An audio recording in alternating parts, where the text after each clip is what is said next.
رحیم یار خان شراب الکوہل کی بڑی کھیپ پکڑی گئی۔ ملزم کے خلاف منشیات ایکٹ کے تحت مقدمہ درج کر کے دیگر ملزمان کی تلاش شروع کر دی۔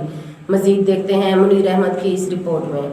رحیم یار خان تھانہ صدر پولیس نے ایک بڑی کارروائی کرتے ہوئے 885 الکوہل شراب کی بوتلیں برآمد کر لی ہیں۔ تھانہ صدر پولیس نے منشیات فروشوں کے خلاف گھیرا مکمل طور پر تنگ کر دیا ہے۔ تھانہ صدر پولیس نے کارروائی کرتے ہوئے 885 الکوہل کی بوتلیں برآمد کر کے ایک ملزم کو گرفتار کر لیا ہے۔ گزشتہ روز بھی صدر پولیس نے کارروائی کرتے ہوئے 14 کلو سے زائد چرس برآمد کی تھی۔ تھانہ صدر پولیس کا کہنا ہے بسم اللہ الرحمن الرحیم، یہ تھانہ صدر رحیم یار خان کے علاقہ میں اور شہر کے گرد و نواح میں الکوہل کی خرید و فروخت کا جو کام جاری تھا، اس پہ ہم نے کافی عرصے سے کام ہو رہا تھا۔ ہمارے ایس ایچ او صدر رحیم یار خان، جاوید عالم خان، ان کی team, Javed Khan A S I اور باقی جو ملازم ہیں، اس پہ ٹیم تشکیل دے کے کام بڑا فوکس تھا ان ملزمان پہ۔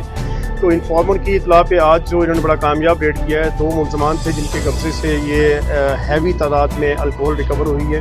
ایک ملزم دلشاد جو ہے وہ گرفتار ہو گیا ہے، دوسرا ملزم جو ہے یہ امتیاز وہ ابھی مفرور ہے، جس کی گرفتاری کی کوشش جاری ہے۔